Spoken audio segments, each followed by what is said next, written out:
উত্তরবঙ্গে শূন্য পাবে তৃণমূল। তৃণমূলে 50 জন বিধায়ক টিকিট পাবে না, তারা বিজেপিতে আসবে বলছে, কিন্তু আমরা নেব না। নন্দীগ্রামে নন্দনায়ক বার মানিকপুর তাজপুর গ্রামে পাড়া বৈঠক থেকে বিস্ফোরক মন্তব্য করেন শুভেন্দু অধিকারী। আরও কি বলেছেন শুনুন। উত্তরবঙ্গে বইনি হবে না, আমি আপনাকে বলে দিলাম। 54-র মধ্যে 45-এর উপরে ভারতীয় জনতা পার্টি পাবে, আমার নাম করে লিখে রাখবেন, উত্তরবঙ্গে রাখবেন। তারপরেও 5-7টা যা পাবে ও অন্যরা পাবে, তৃণমূল ওখানে 0 পাবে। 54-তে শূন্য হবে, মালদা থেকে আলিপুরদুয়ার কোচবিহার শূন্য হবে, আমি আপনাকে আজকে বলে গেলাম। নির্বাচনের আগে পাহাড়ে ধস বিজেপি, কোনো ধস না, আপনাদের এই মিডিয়াতে ধস। কি ধস? ওই লোকটা 2024-এ রাজু বিস্তার বিরুদ্ধে নির্দল প্রার্থী ছিল, 20 লক্ষ ভোটারের মধ্যে 5000 ভোট পেয়েছে। ওকে ওখানে কার্শিয়াংয়ে টিকিট দেওয়া হবে না।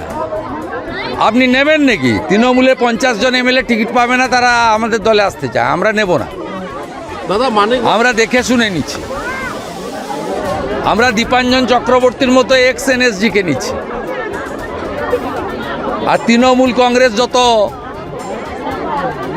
কুড়াচ্ছে, ও লোকটা 24 সালে বিজেপির এমএলএ হয়ে বিজেপির প্রার্থীর বিরুদ্ধে লড়েছে, 20 লক্ষ ভোটারের মধ্যে 5000 ভোট পেয়েছে।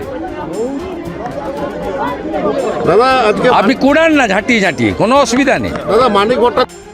আমাদের ভিডিও ভালো লাগলে লাইক ও শেয়ার করুন, কমেন্ট সেকশনে আপনাদের মতামত জানান।